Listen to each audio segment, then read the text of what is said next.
episode of MindSpeak, the webinar series we had planned during the lockdown that has become an eye-opener and the best platform that discusses very crucial issues that concern us all in the gems and jewelry industry. Friends, kindly note today's topic on MindSpeak is again a very unusual subject. And again, like yesterday, it is about common people, uncommon greatness. साधारण लोग, असाधारण ऊंचाइयां. The world we all know is full of simple people. Many of the common people show uncommon greatness at times, as this has been seen and read by all of us. When we hear of their real life stories, they win our hearts and souls.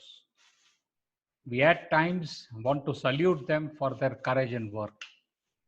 Today, we have Sri Himanshu Bhatji again, who is a leadership and management coach for the last 8 years.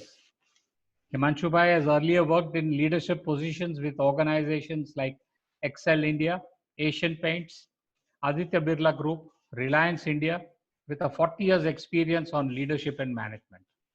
He is presently coaching people at L&T, Aarti India, Sanofi Pharma, Unique Pharma, GCP, TCL, etc., and helping leaders in developing effectiveness as a habit.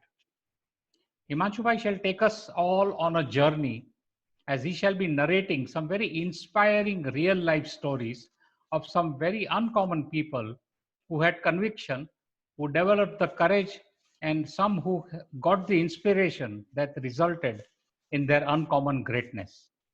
I remind you all to keep your phones and laptops on the video off mode to enjoy the session with a better network. Himanshu Bhai, I hand over you the platform.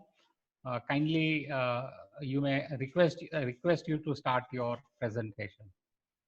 Thank you, Ashok Bhai. In fact, it's going to be very interesting to share on this subject. इस subject को यदि एक दूसरा नाम दिया जाए तो हम इसे चारित्र कीर्तन ऐसा कह सकते हैं. कीर्तन में जैसे हम जब कीर्तन करते हैं तो हम प्रभु का कीर्तन करते हैं तो प्रभुमयी होने की अपनी संभावना है, हम प्रभु की ओर जाते हैं. चारित्र कीर्तन करने से हम उसी दिशा में उनकी ओर जाते हैं. तो आज हम we are going to be talking about some of those common men, common people with uncommon greatness. In fact, they all are real life heroes. In 1946, when it was already decided that India is going to be given independence in the year 1947, one American correspondent asked to Mahatma Gandhi, he said, Mr. Gandhi, what is going to be the biggest problem of independent India? आजादी मिलने का नक्की हो चुका था, तो American correspondent ने पूछा, मिस्टर गांधी, स्वतंत्र भारत का सबसे बड़ा प्रश्न क्या होने वाला है? गांधी जी ने कुछ क्षण सोचा, वो एकदम उदास हो गए और उन्होंने कहा, the hard-heartedness of the intellectuals, बौद्धिकों की उदासीनता, will be the biggest problem of independent India. बौद्धिकों की उदासीनता स्वतंत्र भारत का सबसे बड़ा प्रश्न होने वाला है. और हमने गांधी जी को काफी हद तक सही साबित कर दिया. लेकिन आज हम उन लोगों की बात नहीं करेंगे जिन्होंने गांधी जी को सही साबित किया। आज हम उन लोगों की बात करेंगे, ऐसे सामान्य लोगों की बात करेंगे जिनके बारे में सुनकर गांधी जी होते तो उनको भी बहुत अच्छा लगता है। आज हम कुछ ऐसी बातें करेंगे जो हम जैसे लोगों की है। हो सकता है कि बहुत सारे लोग हमसे भी कुछ सामान्य स्तर पर से आते हैं, लेकिन उन्होंने जो काम किया है वो जब हम याद करेंगे तो हम सबको ऐसा लगेगा कि हाँ, ये करने जैसा तो था। इट इज सेड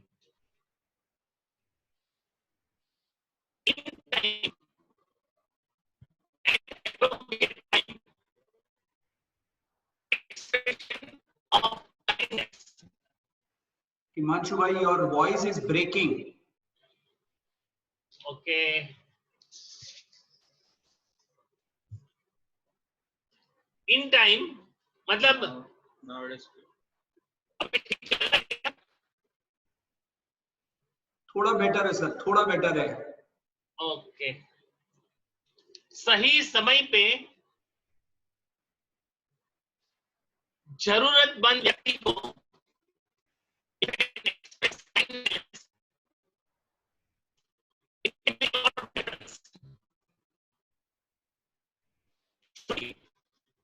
आज हम जो बातें करने वाले हैं वो हमें याद दिलाने वाली है।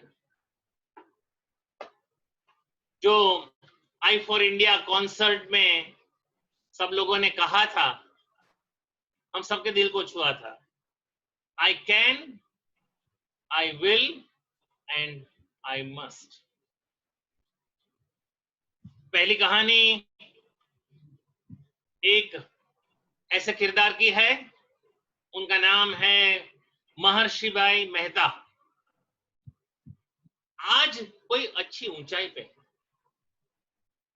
भावनगर के एकदम कुछ मध्यम वर्ग में दरिद्र कह सके उस स्तर पे से आए एक परिवार में उनका जन्म हुआ था।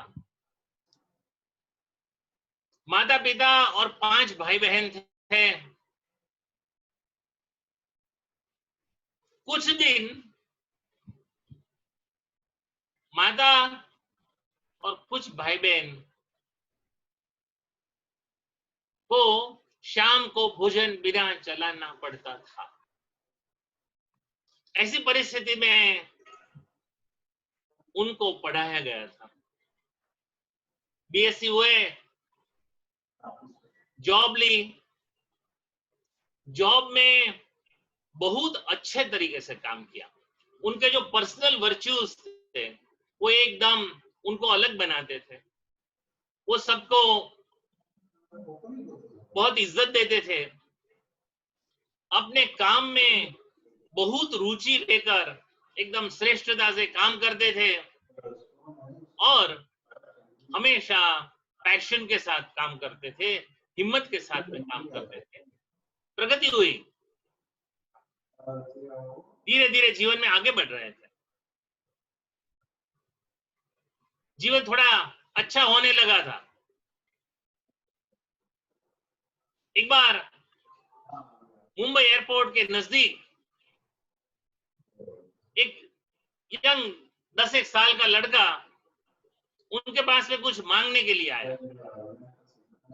इन्होंने कहा कि कुछ दीजिए, बहुत काम का है। इन्होंने कहा कि अरे तुम तो एकदम छोटे हो, तो तुम स्कूल पे क्यों नहीं जाते? दोनों के बीच में कुछ बात करने का समय बना था, तो लड़के ने कहा कि कैसे करता, स्कूल में मैं कैसे जाता, घर में पैसे के बिना काम कैसे चलता? तो बोले इतना ज्यादा तेरे ऊपर आधार है? बोले हाँ। इन्होंने कहा कि महर्षि भाई ने कहा क्या हम तुम्हारे घर पे जा सकते हैं? इन्होंने कहा कि हाँ जा सकते हैं। तो दोनों एक झूपड़पट्टी में जहां वो लड़का रहता था, उसका नाम था रोशन, उसके घर पे गए और सचमुच महर्षि भाई को अनुभव हुआ कि रोशन मांग कर पैसा घर पे नहीं ले जाता, तो घर चलाना मुश्किल था, मुश्किल नहीं असंभव था। महर्षि भाई ने कहा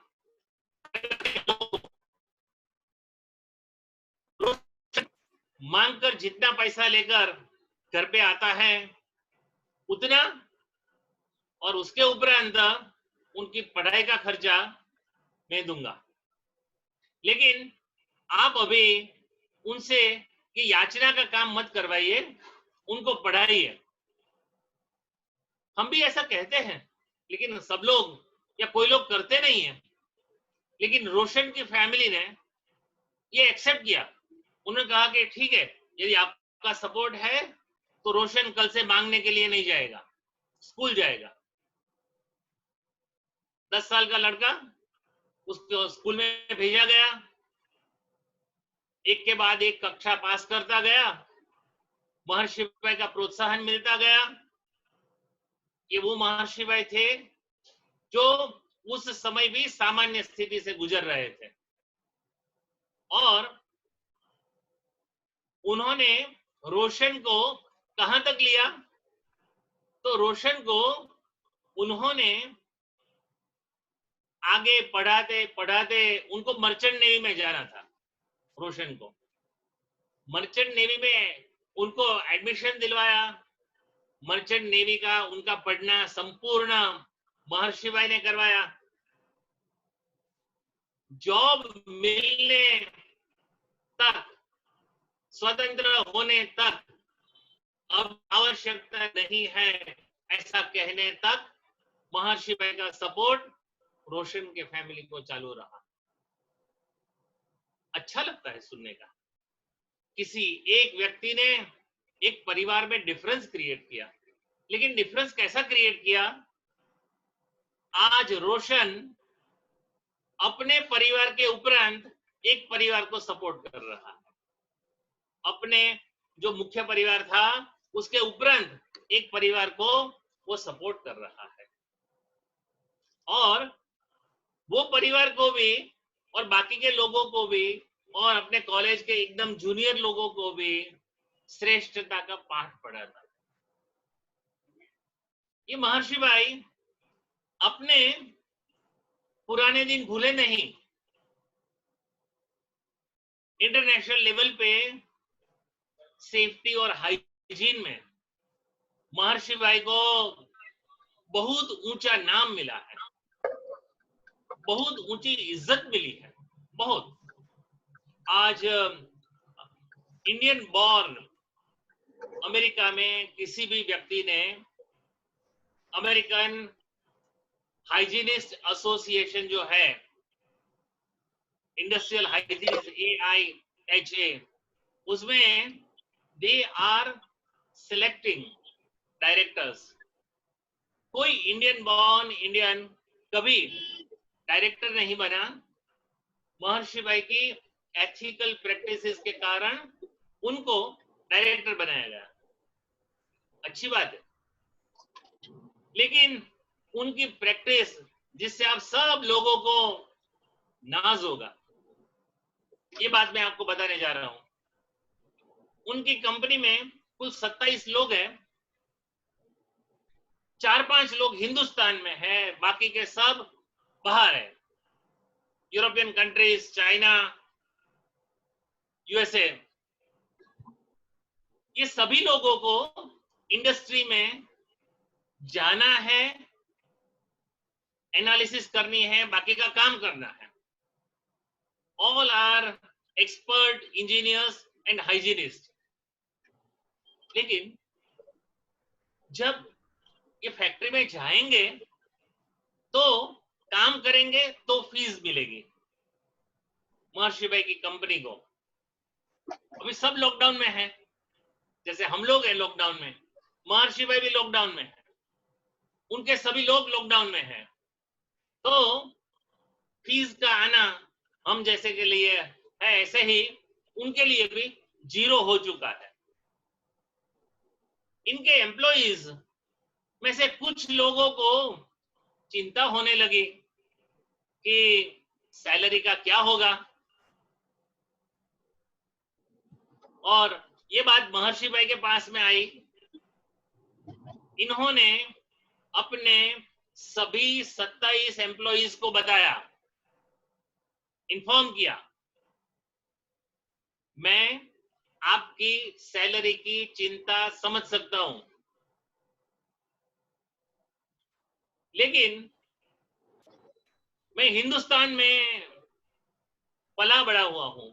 I have been born and brought up in India, so I have developed, and in our organization also we have developed a habit of saving for rainy days, and accordingly we have saved enough money. हमने अच्छा saving किया है, मेरी हिंदुस्तान की जो पालना हुई है उस कारण से। और मैं आप सब लोगों से बताना चाहता हूं कि 1 साल तक यदि ये कंडीशन रही, लॉकडाउन रहा, हमारे पास में काम नहीं होगा, तो भी 1 साल तक आपको आपकी पूरी सैलरी हर महीने मिलती रहेगी।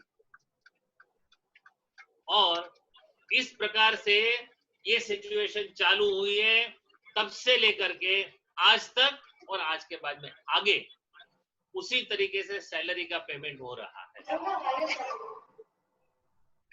We can understand how one person can make the difference. We can understand how one person can make the difference.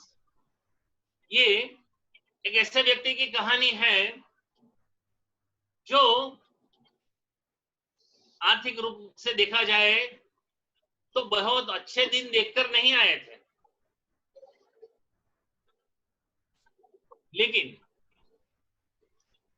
किसी को अपनी स्थिति से आगे ले जाने में, किसी में कुछ बदल हो सके तो अपने प्रयत्न से करने में, इन्होंने अपनी सोच और अपने रिसोर्सेस, ये दोनों एक रूप में जनरसली काम में लगाए।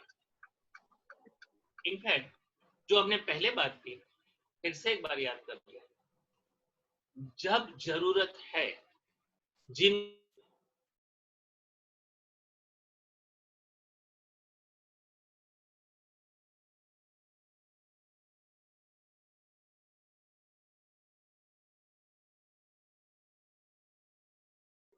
then it can make difference.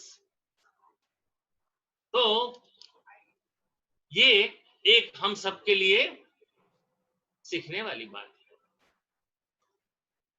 हमने एक बात देखी, all those people who are making difference, they are not making difference because they have a lot of resources. They are making difference because they want to make difference.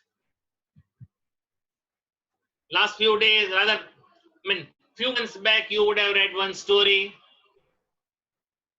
180-year lady, 180-year lady from Tamil Nadu, Coimbatore district, named Kamal Thala,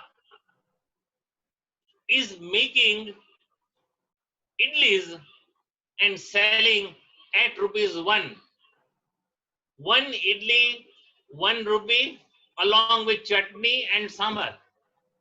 That is what she is doing. Now this story has become a household for a lot of people in our country, specifically all those people who are associated with some social media. You know what we could learn from that story? Before 20 years, she had started this. And The reason behind starting it was, she said, in this kind of village area, getting something to eat at an affordable price is a big challenge. So let me try to do the same for needy people of this area. इस विस्तार के लोगों के लिए जिनको खाने के लिए ज्यादा पैसा देना पॉसिबल नहीं है, उनके लिए मुझे कुछ करना चाहिए. ये वो दूर सुदूर का गांव, and she had almost no resources. उनका जो घर भी था वो पत्तों से, पेड़ के कुछ टुकड़ों से बना हुआ था. बड़े सवेरे, early morning, she would get up, prepare, पत्थर से इडली का डो और सांभर की और चटनी के लिए वो सब कुछ सामान खूब पत्थर से बना दी थी. 7 o'clock onwards, the idlis were available to people. कितने बजे जागकर बनाती होगी? 7 बजे से तो इडली देने का काम चालू हो जाता था. In that small place, around 600 idlis she was baking. 1 rupee per idli. And you know, we just can't imagine. हम लोग जो यहाँ बैठे हैं, उनको में से कुछ लोगों को तो मालूम होगा, per day she is keeping just 200 rupees for herself. अपने लिए सिर्फ 200 रुपया वो रखती है और बाकी का इन सब में खर्चा होता है. ये 200 रुपया, we all know, is less than the minimum wages of today. Manufacturing area में जो मिनिमम वेजेस होते हैं ना लेबरर्स के, पर डे रेट का जो भाव है उससे ये कम है. And somebody told her, why not taking some more? People can pay. आप कुछ और क्यों नहीं लेते? लोग तो पे कर सकते हैं. आप क्यों और चार्ज नहीं करते? लोग तो पे कर सकते हैं. इन्होंने कहा, मेरी जरूरत इससे ज्यादा है नहीं, तो मुझे लोगों को ज्यादा खर्च क्यों करवाना चाहिए? और आगे उन्होंने कहा कि मेरे यहां वैसे भी कुछ गरीब लोग आते हैं. Some poor people are coming to my place for this. I would not like to charge more. You know, last when she had increased the price, unbelievable but true, 10 years back, 10 years back, तो 10 साल से यही 1 रुपये में इडली, चटनी, सांभर वो बेच रही है. सोशल मीडिया पे आने के बाद में आनंद महेंद्र जी ने इनके बारे में बहुत अच्छे शब्द लिखने के बाद में काफी सारे लोग आगे आए हैं उनको हेल्प करने के लिए. अच्छी बात है. लेकिन कमल थला हम सब लोगों को, यहाँ जो बैठे हैं, हम सब लोगों को एक बात कहती है, if Kamal Thala can do, who cannot? यदि कमल थला कर सकती है तो हम में से कौन नहीं कर पाएगा? सब कोई.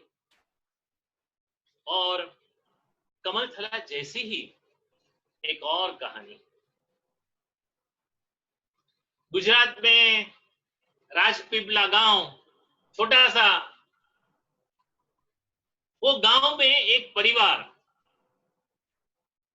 एक महिला, 5 संतान, नर्मदा बहन उनका नाम, उनके बारे में जानना हुआ था, अवसान निमित्त जाना हुआ। इनके 5 संतानों में से सबसे बड़े जो संतान, जो पुत्र थे, इन्होंने कहा कि पिताजी का मुंह मुझे थोड़ा बहुत याद है। बाकी के 4 ने कहा कि हमको तो स्मरण भी नहीं है। इसका मतलब कि ये पांचों के पांचों को पढ़ाने का, बढ़ाने का पूरा काम नर्मदा बहन के पास में था। एकदम छोटा सा जमीन का एक टुकड़ा, उसमें काम करने के बाद में नर्मदा बहन दूसरों के खेत में मजदूरी करने के लिए जाते थे। कठोर परिश्रम करके कुछ पैसे जमा होते थे, इनमें से ये पांचों बच्चों को पढ़ाया। All the 5 got education with the help of this Narmada Ben, her efforts. And the same person who was having difficulty in earning enough, जैसे आगे बात हो रही थी महर्षि बाई के बारे में, ऐसा ही नर्मदा बहन के किस्से में महीने के कुछ न कुछ, एक वीक में एक से ज्यादा बार तो नर्मदा बहन भोजन नहीं करते थे, बहाना कुछ करते थे, लेकिन भोजन तो नहीं सकता। बड़े होने के बाद में बच्चों को भी पता चलने लगा था। तो ऐसे परिस्थिति वाले नर्मदा बहन ठंडी के दिनों में 10 जूट बैग खरीदते थे। 10 जूट बैग, कोथड़ा खरीदते थे। 10 बजे के बाद में घर के पास में 5 जूट बैग बिछा देते थे। आसपास के जो कुत्ते होते थे, street dogs, they would come and sleep there. After some time, Narmada बहन आकर वो दूसरे 5 जो जूट बैग्स थी वो उनके ऊपर बिछा देती थी, उठाड़ी देता था। सर्दी के दिन खत्म होने के बाद में ये सब क्लीन करके जरूरत वाले किसी को दे देते थे। नर्मदा बहन ने अपने आसपास के सभी लोगों को बोल के रखा था कि महिलाओं को, यदि आपने कहीं भी आपके पास में साड़ी, साड़ला कहीं फटे हुए हैं तो मुझे दे दीजिएगा। तो सब लोग आकर उनको देते थे, अच्छे तरीके से काटते थे, उसमें से छोटे छोटे बेड का, बच्चों के लिए ओढ़ने का जिसको कवर कहते हैं, ऐसे वो बनाते थे। कुछ लोगों को मालूम होगा कि राजपीपला वनवासी विस्तार है और काफी गरीब वनवासी वहां से गुजरते थे। तो जिन वनवासी के बच्चों के शरीर के ऊपर कोई कपड़ा नहीं होता था, उनको ये दे देते थे। उनके अवसान पे पता चला बहुत सारे परिवार ऐसे आए जिन्होंने कहा कि नर्मदा बहन ने हमको बहुत हेल्प की थी। हो भाई, और ऐसे बहुत सारे फैमिली थे जिनको ये बच्चों में से कोई पहचानता नहीं था, कोई नहीं पहचानता। कहने का तात्पर्य बस इतना है कि किसी का कुछ अच्छा करने के लिए, किसी का कुछ अच्छा करने के लिए हमारे पास में ज्यादा रिसोर्सेज की जरूरत नहीं है, लेकिन दिल की इच्छा की जरूरत बहुत है।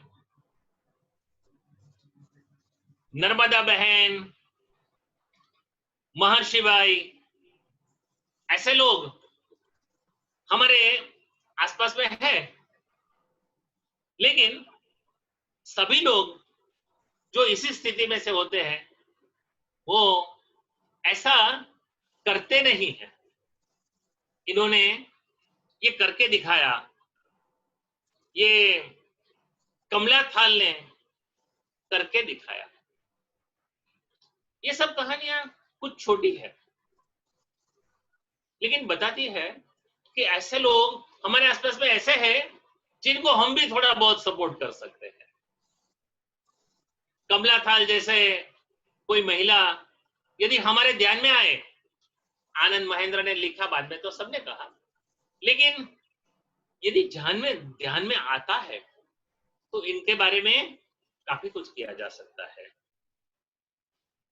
अभी मैं ये जो हेल्प वाली बात आई उससे अलग विभाग में जा रहा हूं। उसका नाम है आधुनिक श्रवण। ये उन दिनों की बात है जब सोमनाथ जी मंदिर कोई कार्यक्रम निमित्त रहना हुआ था। बड़े सवेरे जाकर कुछ वहां जरूरत वालों को व्हील चेयर में बिठाकर ले जाना, ऐसा कुछ हो तो देखना, ऐसा एक क्रम बना था। उस समय एक युवान अपने पिता को कंधे पे बिठा करके सोमनाथ जी पटांगण में आया। ताज्जुब लगेगा हम सबको, आज के जमाने में क्या ऐसा होता है? हाँ, मैंने नजर से देखा है। इन्होंने अपने कंधे पे अपने पिताजी को बिठाया था। हमने उनको कहा भाई ये व्यवस्था है, ठीक है, उन्होंने बाद में व्हीलचेयर में बिठाया। लेकिन अभी कहानी शुरू होती। मैंने पूछा कहां से आए? इन्होंने कहा राजस्थान के कोई फलाना फलाना गांव से आए। हमने कहा तो आप ऐसे वहां से यहां तक कैसे आ गए? इन्होंने कहा कि पिताजी बीमार हो गए थे, पांव चले गए बीमारी में, अपने पांव पे खड़े नहीं हो सकते थे। घर में एक बार कहा कि सोमनाथ जी का दर्शन करने की इच्छा थी। मैं कहा तो जरूर जाना चाहिए। अरे भाई मेरे पांव ऐसे है, कैसे जाएंगे? अरे आपके पांव ऐसे है तो हम क्या नहीं है, हम ही तो आपके पांव है, हम ले जाएंगे। अच्छा, राजस्थान से चलकर वो नहीं आए थे, लेकिन जहां वाहन, जहां बस नहीं होती थी, वहां हर जगह पे उनको कंधे पे बिठा करके चल करके वो लेकर जाते थे। और वो एरिया, हम सब तो हिंदुस्तान के हैं तो हमको पता है कि वो एरिया भी ट्रेन बस होने के बाद में भी कितना बड़ा होगा। और मजे की बात यह है कि ये जो श्रवण कुमार थे वो कहीं व्हीलचेयर मांगने के लिए नहीं जाते थे। पिताजी को कहीं कोने पे बिठाया, चलो कहीं व्हीलचेयर ढूंढ ले करते हैं, ऐसा नहीं। वो अपने आप में कंधे पे बिठा करके निकल जाते थे। व्हीलचेयर वाले देखते तो बताते कि भाई व्हीलचेयर में बैठ जाइए। एक सही कहे उस रूप से आधुनिक श्रवण कुमार थे। और जब उनसे बातें हुई, कहा कि भाई आप तो अद्भुत काम करते हैं। इन्होंने कहा, तो उन्होंने कहा ना, वो आपको सुनकर बहुत अच्छा लगेगा, दिल में बसा लीजिएगा और ऐसे पुत्र बनने का सोचिएगा। इन्होंने कहा अरे इसमें क्या बड़ी बात है, अपने पिताजी के लिए इतना तो करना ही चाहिए ना, ऐसा बोला। कोई अभिमान नहीं, कोई गर्व नहीं, और सुनने के लिए ज्यादा मिनट खड़ा भी नहीं रहने का, चलते बने। एक ऐसे ही श्रवण कुमार हमारे परिवार में भी हुए। छोटे भाई की तबीयत बहुत सीरियस हो गई थी, हॉस्पिटल में थे। एक ही बेटा जॉब में से छुट्टी लेकर आ गया था हॉस्पिटल पे। समय इनडेफिनेटली बढ़ रहा था, पिताजी आईसीयू में थे, कब मुक्ति होगी कोई डॉक्टर भी बता नहीं रहे थे। हॉस्पिटल में गए तब तो पता चला था कि एक आध वीक होगा, लेकिन कोई जवाब नहीं मिल रहा था कितना टाइम होगा।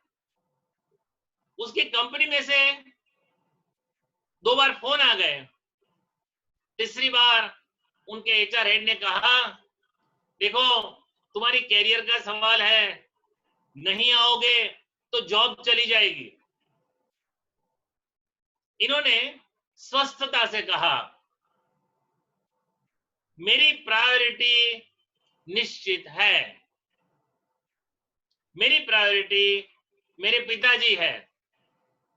मैं मानता हूं मेरी जॉब चली जाएगी, कैरियर को थोड़ा नुकसान होगा, देख लेंगे, लेकिन पिताजी को अटेंड करने की ये क्षण मेरी जिंदगी में दूसरी बार नहीं आ सकती।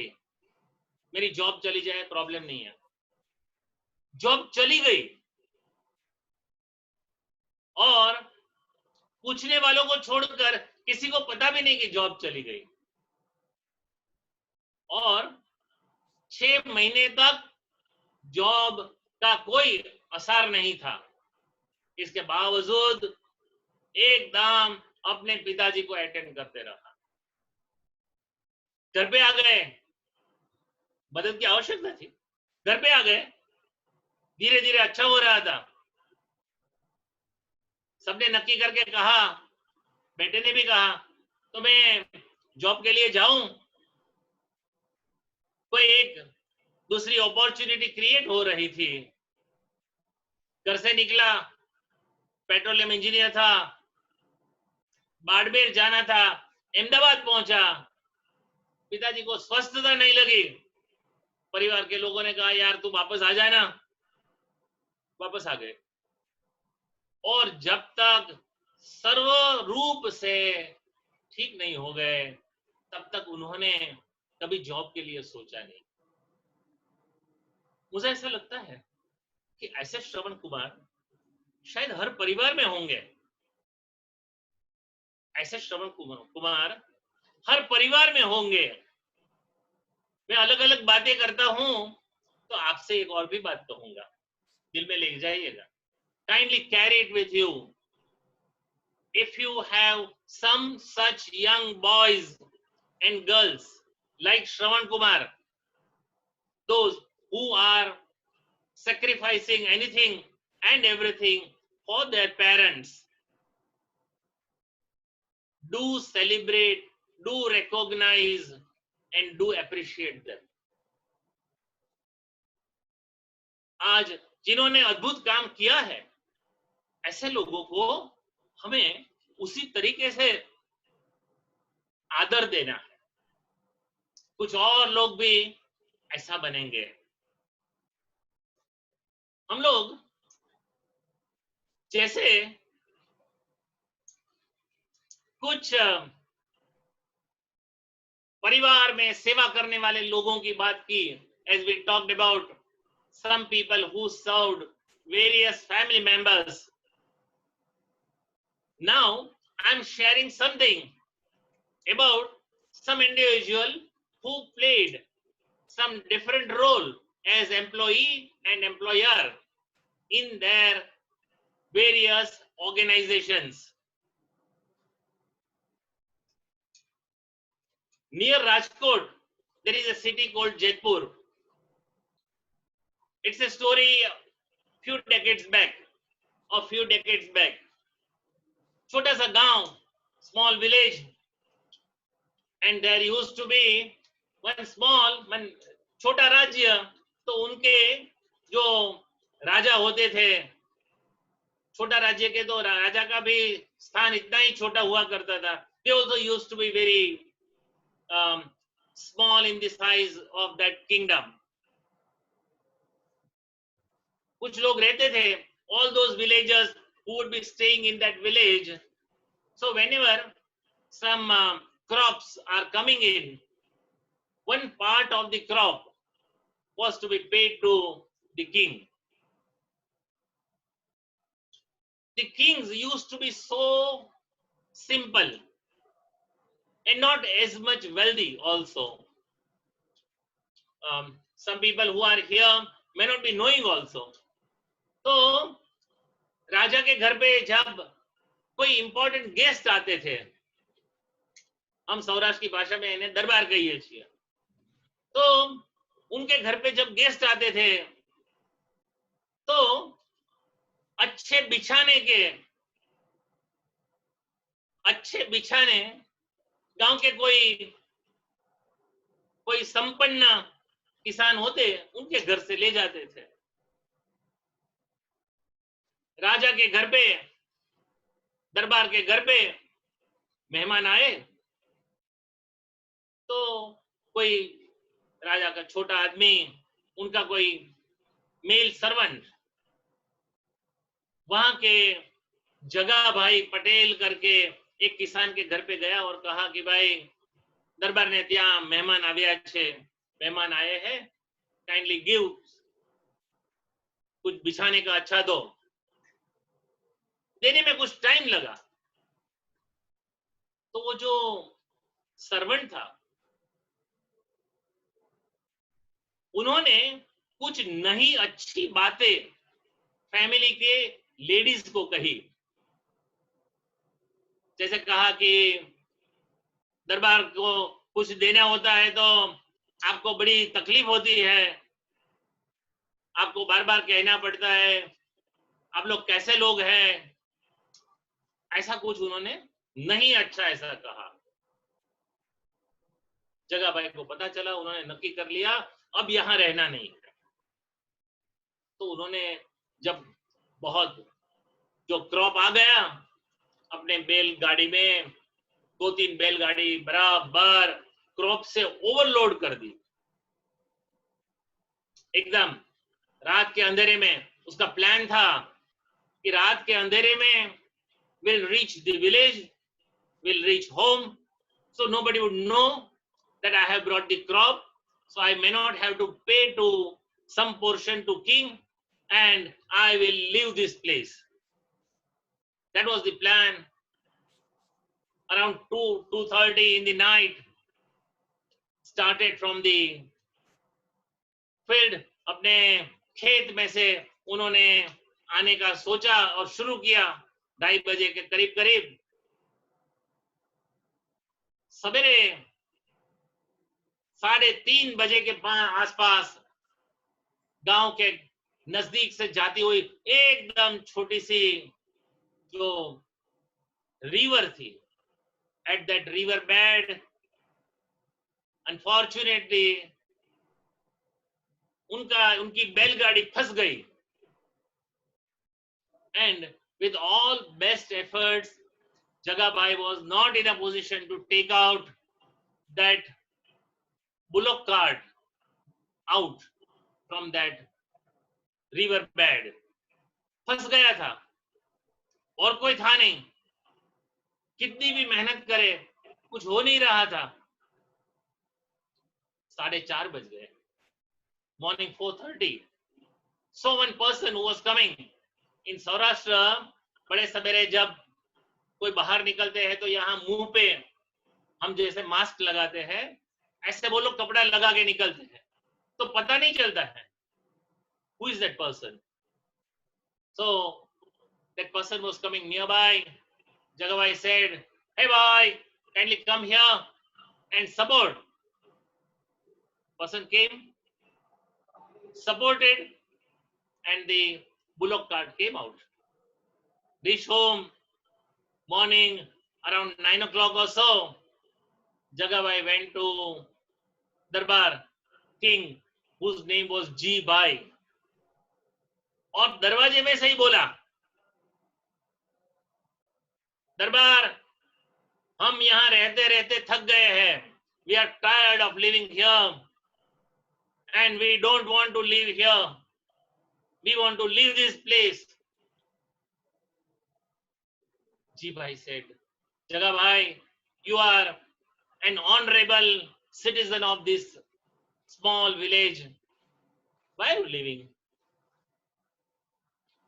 Please come and sit here. Jagabhai said, no, I don't want to sit. But finally, he sat nearby Jibhai. Jibhai said, but what is the problem? Jagabhai said, your servants are telling anything and everything to our family members. We don't want to stay in this family, in this village. Jibhai, the Darbar, the king, apologized. इन्होंने माफी मांगी. इन्होंने कहा कि भाई मेहरबानी करके जगाभाई हमको माफ कर दीजिए. ये छोटे लोग कुछ बोलते हैं, दिल में मत लीजिए, लेकिन मैं आपसे माफी मांगता हूं और आपके परिवार के लोगों को भी आप मेरी ओर से माफी कह दीजिए. लेकिन आप मत जाइए ना, कहां जाएंगे आप? इतने सालों से आप यहाँ हैं, आप मत जाइए. जगाभाई ने कहा नहीं, मेरे को तो जाना ही पड़ेगा. ठीक है, जगाभाई को चाय नाश्ता करवाया गया. जगाभाई जाने के लिए खड़े हुए.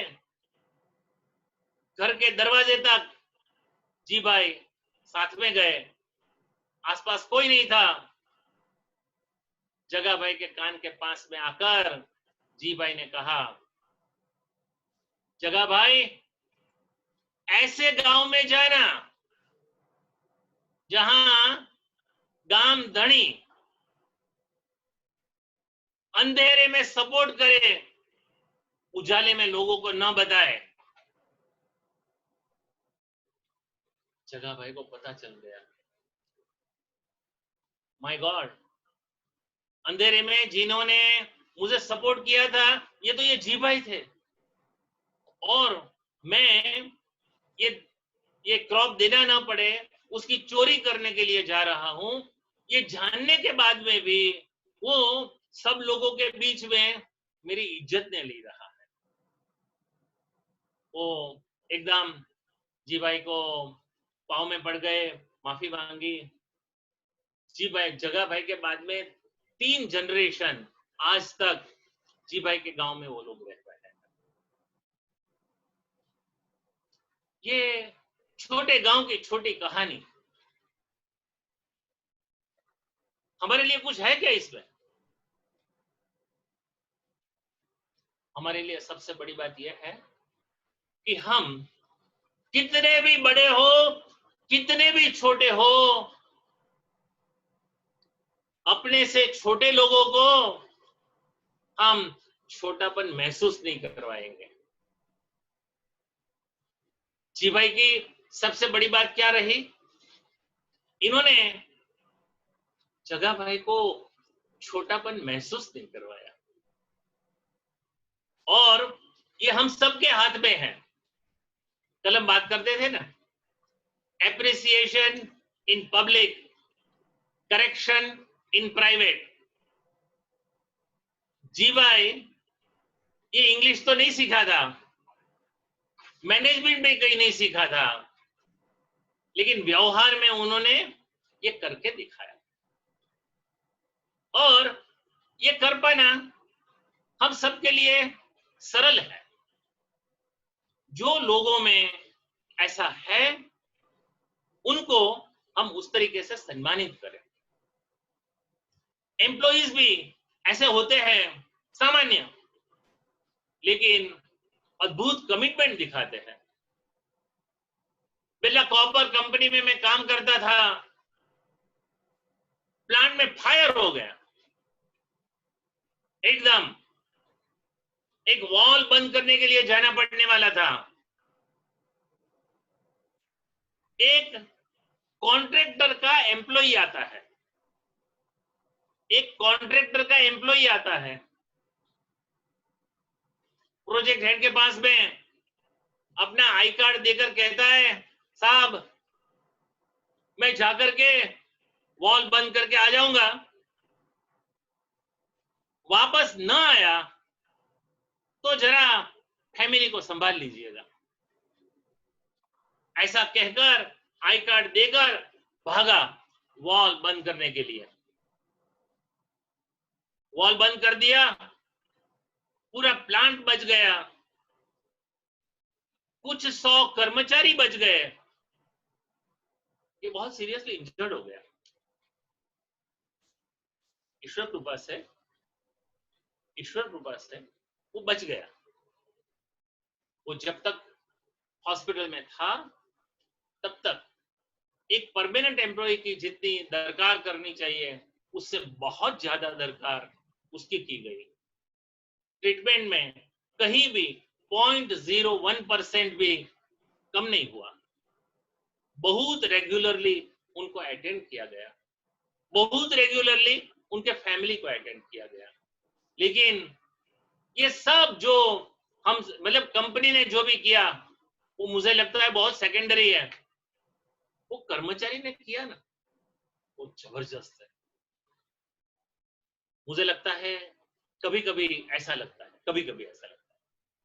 ऐसे कर्मचारी लाखों में एक होते हैं।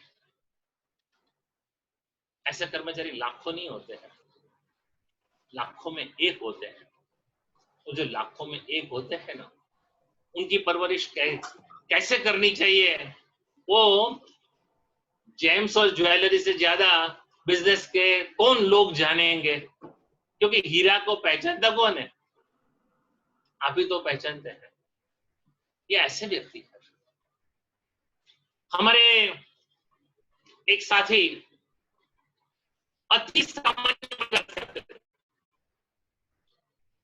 जब काम चालू किया जॉब का तो एसएससी पास थे, मैट्रिक, स्टेनोग्राफर थे। सबको पहला कहते थे कि पढ़ो, उन्होंने पढ़ा, काफी आगे गए। Vivekananda research training institute Excel industries की जो थी, वहां जाते जाते वो पर्सनल एग्जीक्यूटिव बने थे। एक अच्छी अपॉर्चुनिटी के कारण जा रहे थे। तो एक्सेल इंडस्ट्रीज के श्री कांति सेन भाई श्रॉफ ने उनको कहा कि तुम जाना है तो जाओ, मैं बुलाऊं तो वापस आना पड़ेगा। मैंने कहा जरूर आ जाऊंगा। बात को 10 साल बीत गए। टॉरेंट कंपनी के बहुत बड़े प्लांट के वो एचआर हेड बन गए थे। डेजिग्नेशन बन गया था जनरल मैनेजर। जनरल मैनेजर का डेजिग्नेशन था। कच्छ में अर्थक्वेक हुआ और कांति सेन भाई श्रॉफ परमानेंटली कच्छ शिफ्ट हुए। इन्होंने कहा कि भाई ये बटुक वाजा को वापस बुलाओ, और इनको मैसेज भेजा कि भाई कांति सेन भाई कहते हैं कि आप वापस आ जाओ। तो इन्होंने कहा कि चलो मैं आ जाता हूं, और कुछ भी नेगोशिएशन नहीं, कुछ बात नहीं, टॉरेंट छोड़कर विवेकानंद रिसर्च ट्रेनिंग इंस्टीट्यूट में वापस आ गए। कंपनी ने बाद में उनकी सैलरी कैसे करना वो सोचा, लेकिन सबसे पहले इन्होंने कोई नेगोशिएशन नहीं। जरूरत है, मैंने वादा किया था, इनसे मेरा ऐसा संबंध है, इन्होंने मुझे बहुत आत्मीयता दी थी, आज समय है उनके पास में खड़े रहने का। और वो उनके पास में जाकर जब तक उनकी जरूरत थी तब तक वहां रहे। उनकी मार्केट वैल्यू बहुत ऊंची थी, इन्होंने कभी इसके बारे में सोचा नहीं। और जो आप लोग देते हैं ना, वो कैसे उसका परिणाम मिलता है, उसका एक उदाहरण मैं आपको देना चाहूंगा। ये वाजा भाई जब वहां गए कांति सेन भाई शॉप के पास में, कांति सेन भाई ने उनको कहा कि तुमको मालूम है मैंने तुमको क्यों बुलाया? मैंने तुमको इसलिए बुलाया कि तुम मुझे हमेशा सच बताते हो। मैंने तुमको इसलिए बुलाया क्योंकि तुम मुझे हमेशा सच बताते हो। वाजा भाई ने कुछ दिन पहले कहा, ये आप लोग जो है ना यहाँ, जैसे सीनियर लोग हैं, जीतू भाई जैसे मेरे दोस्त है, आप लोगों ने ये किया हुआ है, इसलिए मैं बताता हूं कि आपके शब्द लोगों के दिल में कैसे बसते हैं। कुछ डेकेड्स के बाद में, कुछ दिन पहले वाजाबाई ने ये मुझे कहा कि कांति सेन भाई श्रॉफ ने मुझे जब कहा ना कि मैंने तुमको क्यों बुलाया मालूम है, क्योंकि तुम मुझे सच कहते हो। इन्होंने कहा कि कांति सेन भाई के ये शब्द मेरे लिए नोबेल प्राइज जैसे थे। आप लोग जब दिल से कोई अच्छी बात, किसी कर्मचारी ने जो कुछ अच्छा किया है उसके बारे में बताते हैं ना, उसकी इसी तरीके की जबरदस्त इंपैक्ट उसके ऊपर रह जाती है। मैं सब लोगों को बताता हूं, एचआर में मैंने काफी काम किया, इसलिए मैं आपसे ये दो शब्द बताना चाहूंगा। आप जैसे वेटरन्स के अच्छे शब्द लोगों के दिलो दिमाग में सालों तक रहते हैं और वो ऐसा बनने की कोशिश करते हैं। जो लोग दुर्भाग्य से कुछ अच्छे शब्द कोई और मैनेजर से नहीं पाते हैं, तो वो भी उनको लंबे समय तक याद रह जाता है, तो वो भी उनको लंबे समय तक याद रह जाता है। दो बात में से एक ऐसी ही कमिटमेंट की सुंदर दास्तान एक और सामान्य व्यक्ति की। साबरकांठा में एक छोटा सा गांव, उस गांव में एक स्कूल, ऐसे गांव में तो सिर्फ प्राइमरी स्कूल होती है, वो भी सरकारी प्राइमरी स्कूल, ट्रस्ट थोड़ा सपोर्ट कर देता है। बदरुद्दीन भाई करके एक भाई वहां प्रिंसिपल, ये सच्ची कहानी है, जितनी भी कही वो सभी सच्ची है। ये बदरुद्दीन भाई हर साल, बहुत सुनने जैसी बात है, कर्मचारी के रूप में मैंने बदरुद्दीन भाई जैसा दूसरा व्यक्ति अभी तक मेरी जिंदगी में देखा नहीं है। वो हर साल महीने 15 दिन की छुट्टी लेते हैं, हर साल 15 दिन की छुट्टी लेते हैं। उस छुट्टी के दौरान वो वहीं स्कूल में ही काम करते हैं, घर पे नहीं, स्कूल का रेगुलर काम करते हैं। तो किसी ने पूछा, किसी ने नहीं, अनेकों ने पूछा, अरे बदरुद्दीन भाई, आप ये छुट्टी लेकर स्कूल में रेगुलर काम क्यों करते हैं? तो फिर छुट्टी लेने का मतलब क्या? तो फिर छुट्टी रखते क्यों हो? बदरुद्दीन भाई ने कहा, मैं भगवान से प्रार्थना करता हूं कर्मचारी के रूप में यदि मैं कभी कहीं रहूं तो मेरे में भी ऐसा व्यवहार आए। बदरुद्दीन भाई ने कहा, मैं एक छोटे गांव में रहता हूं, तो परिवार के परिचित, सगे संबंधी, दोस्त लोग मिलने के लिए आते हैं। तो वो जब आते हैं चालू दिन में, तो मिलने के लिए स्कूल पे चले आते हैं। तो स्कूल का टाइम मेरा थोड़ा खराब होता है ना, उनके साथ में बातें करते समय मुझे स्कूल के समय में परिवार का काम करना पड़ता है, उनको समय देना पड़ता है।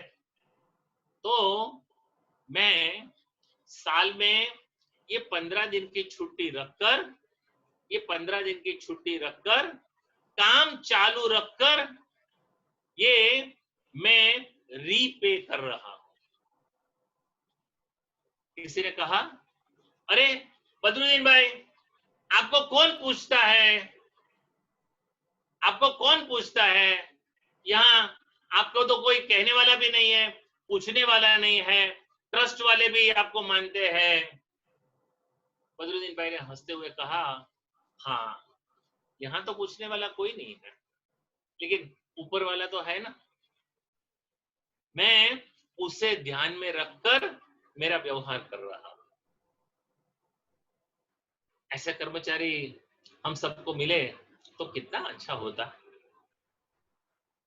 हमारे परिवार में एक बहुत ब्रिलियंट, आज उनका जन्मदिन है, उज्जवल भाई भट्ट।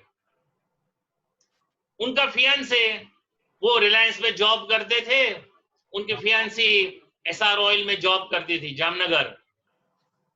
तो एंगेजमेंट के बाद में ये जो पुत्रवधू हमारी है वो उन्हें फोन करती थी और ये आधी मिनट बात करके फोन रख दे, 15 सेकंड में फोन रख दे, कभी कभी तो बात ही ना करे।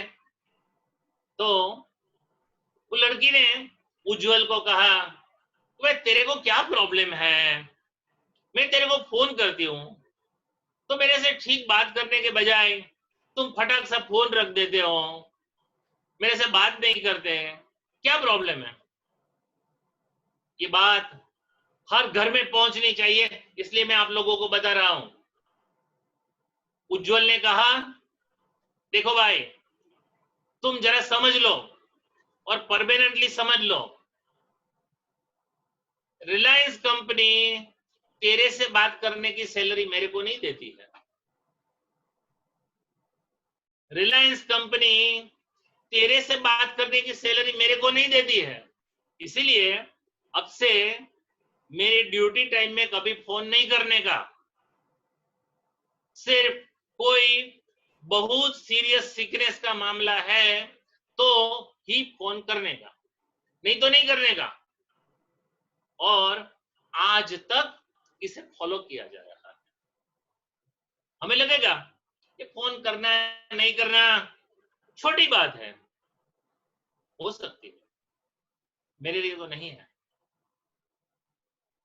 ये फोन की बात ही नहीं है, ये बात है कमिटमेंट की, ये बात है कंपनी के समय में इंटेलेक्चुअल इंटीग्रिटी की बात है। जब मैं ड्यूटी पे हूं, मन वचन कर्म से मेरा पूरा समय मात्र मात्र मात्र कंपनी के लिए मुझे उपयोग में देना है। और ये वर्क वैल्यू हम लोगों को अपने ऑर्गेनाइजेशन में एस्टैब्लिश करनी है। मैं आपसे प्रार्थना करता हूं, आप सब तो व्यवसायी हैं, एंटरप्रेन्योर्स हैं, आप सब लोग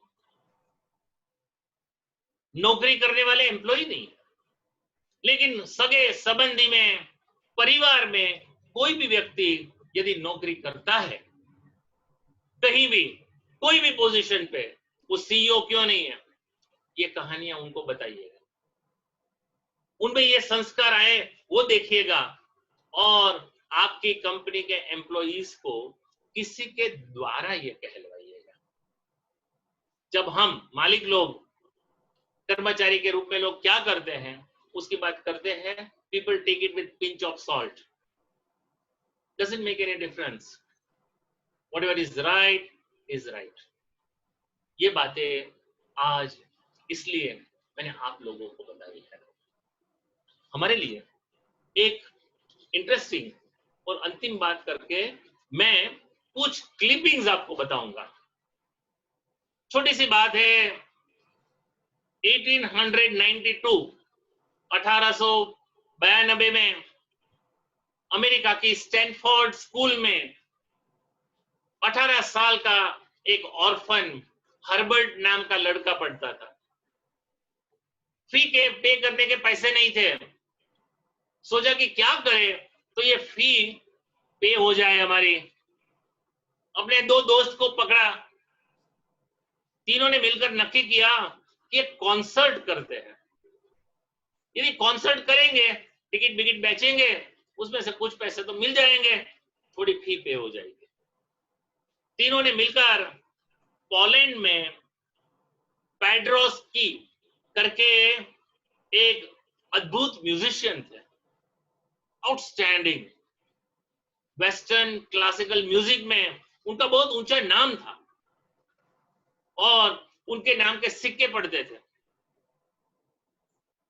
So they contacted him and said, look, we want you to have the concert, and what are your terms and conditions, you tell us, and we'll try to fulfill the same.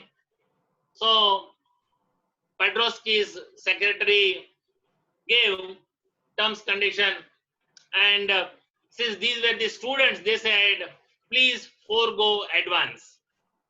They said, fine, no issue. Pedrosky came, presented great concert, great, wonderful. All those people who were in love of music, they had just greatest words for that concert. Unfortunately, the boys were not in a position to sell enough tickets. They could collect only $1,600, which had been very, very, very low in comparison to the fees which were committed for Pedrosky. They were baffled what to do, embarrassed, stood in front of Pedrosky. Secretary had given enough of firing to them. Pedrosky asked, what's the issue? It was said, look, only $1,600 we could collect, and we have a lot to pay to you. You know, now the greatness comes. Pedrosky said, don't worry. Out of this $1,600, first pay the fees of all the three of you. If some money is saved, then keep it for your lodging and boarding. Do take care of yourself. I don't want any money from you. You young boys, make some good grade in your life. Pedrosky went away without taking $1 from these boys. More than 25 years afterwards, after the First World War, Poland was in dire situation. एकदम famine जिसको बोले, दुष्काल. They were in need of lot of wheat and other grains. Few crores. At that time, Pedrosky was the Prime Minister of Poland. He requested United States President and the Food Grain Corporation immediately on his request, less than a week, material reached Poland and starvation was saved. People did not die of starvation in Poland because of that. Pedrosky thanked the president of that corporation. The person said, sir, Pedrosky ko sir kaha. Sir, you don't have to thank. Do you remember? Probably you may not be.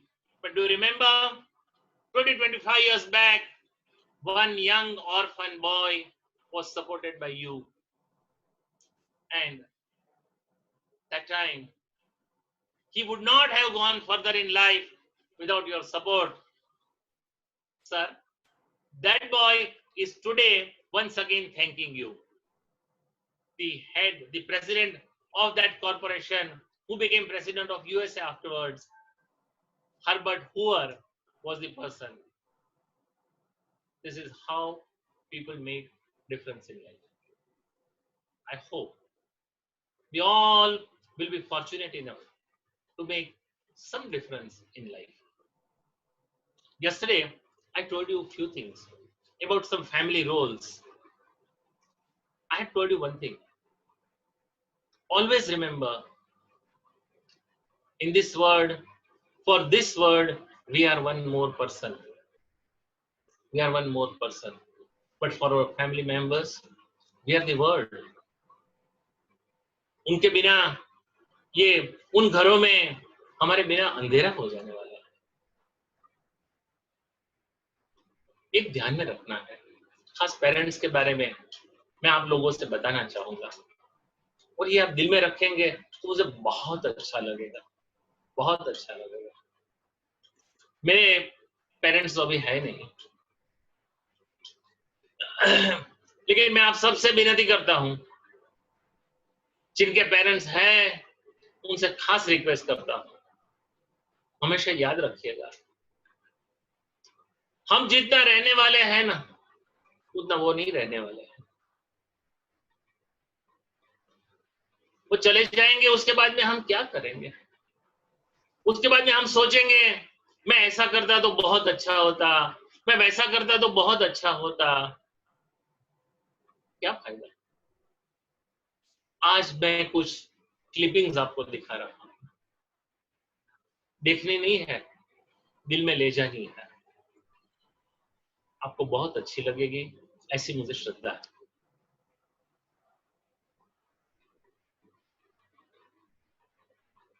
I have given the access, Himanshu bhai. You can proceed. Yes.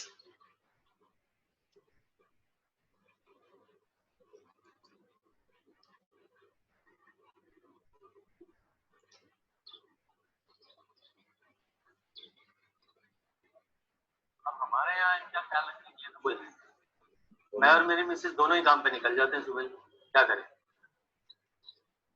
अब ख्याल रखिएगा इनका, कमाते रहेंगे।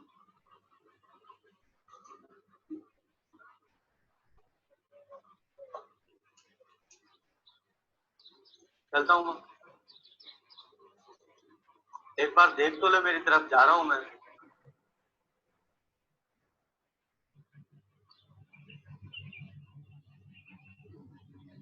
ख्याल रखियो अपना।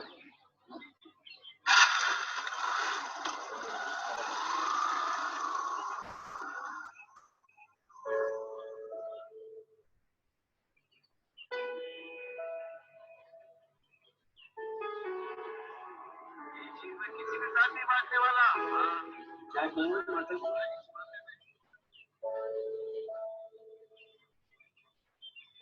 सुबह उठते ही मेरे बेटे को अदरक वाली चाय चाहिए, और वो भी मेरे हाथ की बनाई हुई, और उसी की पसंद है। पता नहीं अब क्या करता होगा। फोन करके देखो, चाय बात हो जाएगी मेरे बेटे से। या तमाशा है, इजी रहता है ना, हफ्ता हफ्ता बाहर जाओ रहता है, खाने का नहीं, पीने का नहीं, सारा दिन काम काम काम। चीज बहुत पसंद है, पिज्जा का तो बड़ा शौकीन है पहले से।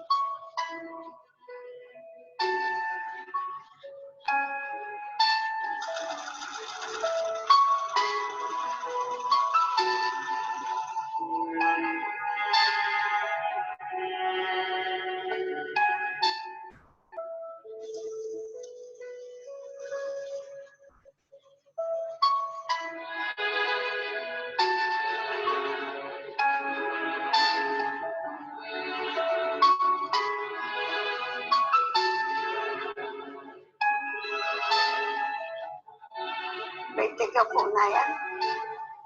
नहीं मम्मी।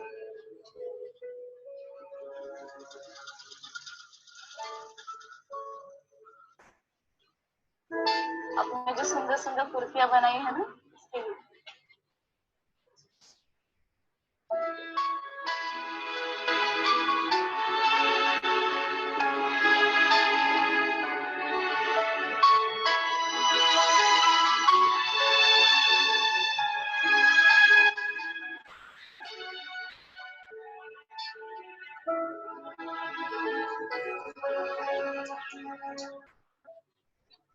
हाँ?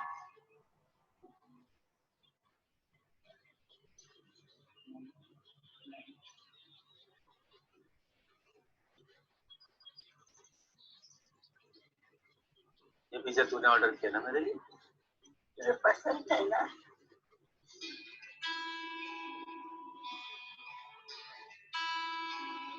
तेरी आहट वो पहचाने, दिल में है क्या वो सब जाने। तेरा चेहरा वो पढ़ लेगी, तेरा हर दर्द समझेगी। तुझे देख कर है जिंदा, तुझ में है जिसका जहां। वो है माँ, वो है माँ, वो है वहाँ।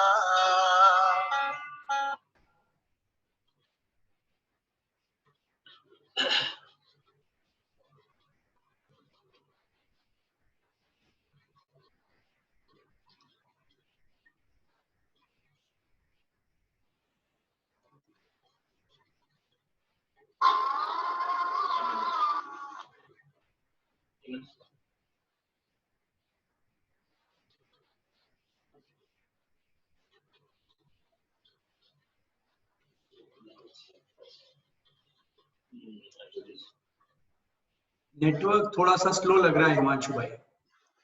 हाँ, कोशिश कर रहे हैं। क्या एक मैंने कहा नेटवर्क के लिए, लेकिन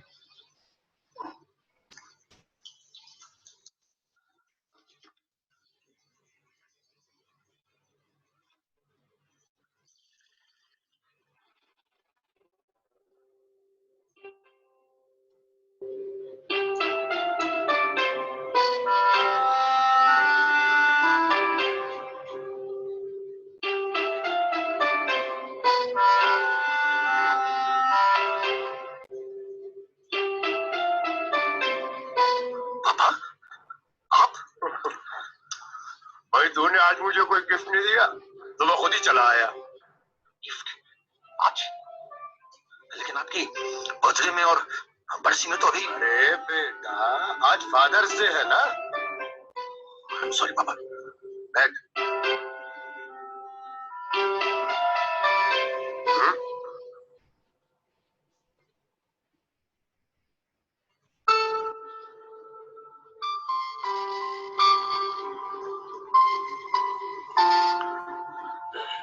मुझे आपसे एक बात कहनी थी।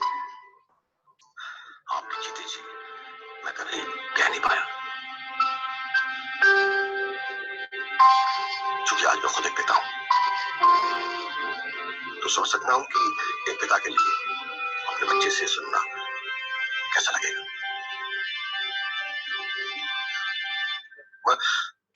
मैं आपसे बेहद प्यार करता था पापा, हमेशा।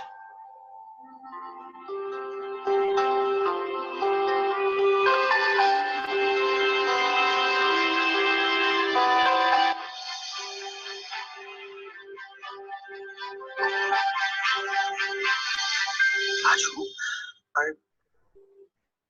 I love you, Dad.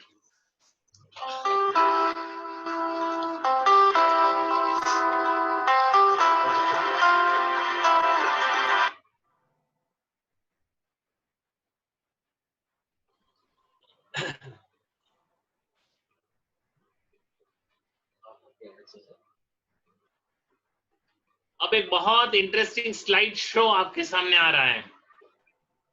Kindly take it to your heart, you will enjoy it thoroughly. It's in English, but it will touch you, and you will understand that also.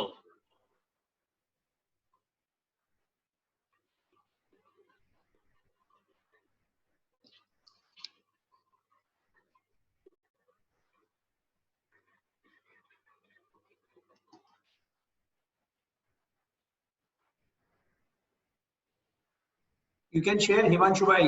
The screen sharing is open for you. Yes, yes. Is it reaching there? No, we are unable to see the screen. Oh, okay.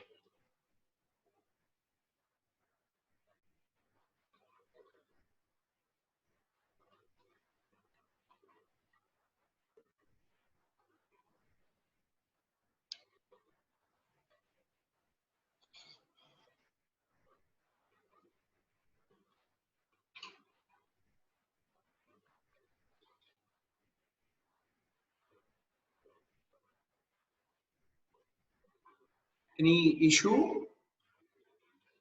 There is one.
ईश्वर से हम सब प्रार्थना करें कि हम किसी के काम आ सके, और काम आने के बाद में किसके काम आए वो कभी याद न रखें।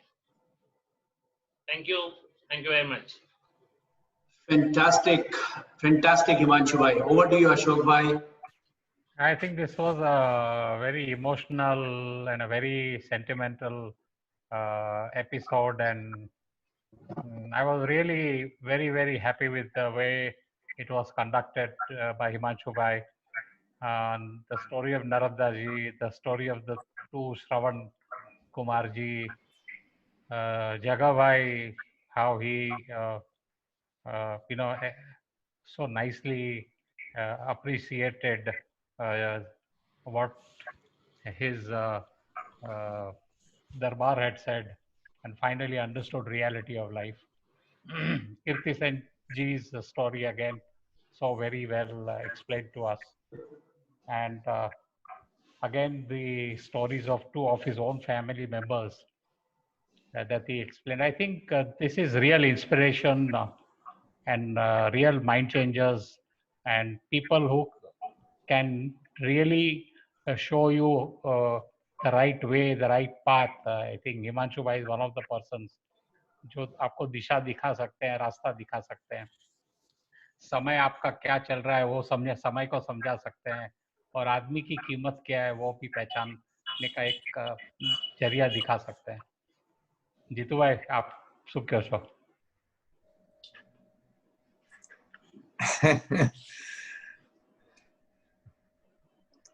અદ્ભુત કહી શકાય, અને મને લાગે છે કે આવા વિષયો નક્કી કરવામાં તમે લોકો નિમિત્ત છો, એટલે આ આપણા જ્વેલર્સ ની પણ ઊંચાઈ બતાવે છે એવું લાગે છે મને. સામાન્ય રીતે પ્રોફેશનલી જે કંઈ પેલા હોય એમાં આ પ્રકારના વિષયો પસંદ કરવા, એ પસંદ કરવા વાળાને ધન્યવાદને પાત્ર છે, અને રજૂ કરનાર તો ધન્યવાદને પાત્ર છે જ. અને જે ભાષામાં ને જે પદ્ધતિ અને જે લાગણીથી એમને વિષય મૂક્યો છે, ખરેખર હૃદયસ્પર્શી બિલકુલ એકદમ. મારી તરફથી બી ખાસ આપને very big thank you and the highest level of appreciation that I can ever give. Avinash ji, have any questions that anyone has? Just 2-3 requests, not questions basically. Okay. Himanshu भाई, वीडियोस आप अशोक भाई के पास भेज दीजिए और स्लाइड्स आप अशोक भाई के पास भेज दीजिए, ताकि आप सब वो वीडियो और स्लाइड ग्रुप में डाल दें, ताकि लोग याद रखें उम्र तमाम इन वीडियोस को। मेरे शब्द बोलते वक्त मेरे शब्द रोनी हो रहे हैं, क्योंकि इतने इमोशनल वीडियोस और वो थे आपके, बहुत ही thoroughly एंजॉय किया हम लोगों ने। Over to Subhash Bhola ji for final word of thanks. सबको बहुत बहुत नमस्कार। हिमांशु भाई जिन्हें कितनी सादी भाषा में और सादे से शब्दों में जो बात कही है कि कैसे सामान्य से लोग ने इतने अद्भुत कार्य, इतनी मदद की, छोटी छोटी मदद की, जिनसे उनकी जिंदगी में अद्भुत तब्दीलियां आ गई। एक चीज जो उन्होंने जितने भी एग्जाम्पल्स दिए, बिकिनो ने किया, महर्षि जी ने किया, कमल ताला ने किया, नर्मदा बहन ने किया, इंपॉर्टेंट सारी मैसेज में से जो बात मुझे समझ में आ रही है कि आपने जो आज सारी बातें उनकी सुनी, इसका आप पे क्या प्रभाव पड़ता है, आप क्या करेंगे। अब इम्पोर्टेंट है कि जो तब्दीली आप दूसरों की जिंदगी में लाना चाहते हैं, क्या आप करना चाहते हैं, क्या आप करेंगे, क्या आपके लिए जरूरी है, और क्या इसको आज करेंगे आप। इम्पोर्टेंट है कि ये हमारे लिए बहुत ही महत्वपूर्ण है कि हम इसको आज यहाँ से हिमांशु भाई से ये बात लेके जाएं कि अगर साधारण व्यक्ति भी लोगों के मदद कर सकते हैं, तो यहाँ जो इतने बड़े बड़े असाधारण व्यक्तित्व वाले लोग बैठे हैं, क्या वो साधारण सा कार्य करने का आज निश्चय ले सकते हैं। यही मैं समझता हूँ कि आज सबसे, और ये दिल वाली बात है, इसको दिल से जो उन्होंने कही है, इसको दिल में लगाना है कि can you make the difference in someone's life. मुझे लगता है कि हिमांशु भाई की जितनी भी प्रशंसा की जाए उतनी कम है। कितने सादे से व्यक्तित्व वाले लोग और कितनी बड़ी बड़ी बातें हमें सिखा रहे हैं। मुझे लगता है कि हमें इस बात को ना बिल्कुल मन में धार लेना चाहिए और इसको करना चाहिए। मैं माइंड स्पीक के जितने भी ऑर्गेनाइजर्स हैं, उन सब का बहुत धन्यवादी हूँ कि उन्होंने हिमांशु भाई को चुना, एक दिन के लिए नहीं, 2 बार के लिए चुना। और मुझे लगता है कि उनकी बार बार जो बातें हैं वो हमारे मध्य में रहेंगी, हम सीखते रहेंगे। उनके जितने भी बातें उन्होंने बताई हैं वो हमें दिल में लेके जानी है आज। अब मेरे को एक और भी बात कही गई है कि माइंड स्पीक जो है इतने दिनों से इतने अच्छे प्रोग्राम कर रहे हैं। कल का जो प्रोग्राम है वो एक पैनल डिस्कशन है वेबिनार में, मिस्टीरियस वर्ल्ड ऑफ जड़ाऊ, जो हमारी इंडिया की हेरिटेज है ना, जिसके ऊपर हम सब चल रहे हैं। आज दुनिया में पेरिस में कहीं भी जाते हैं, बड़े बड़े शहरों में, तो हमारे को जिस रूप से गिना जाता है, टिफनी में, कातिये में, अगर हमें गिना जाता है तो हमारा वो जड़ाऊ ज्वेलरी है जिसके लिए गिना।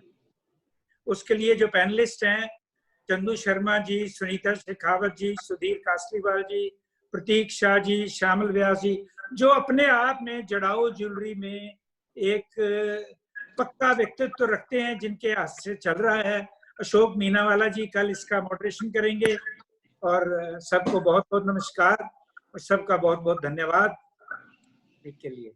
Thank you Bhola ji, thank you Himanshu भाई, thank you very much, thank you Jitu भाई, thank you Avinash ji, thank you Nitin भाई। चलिए, हैव अ वंडरफुल डे।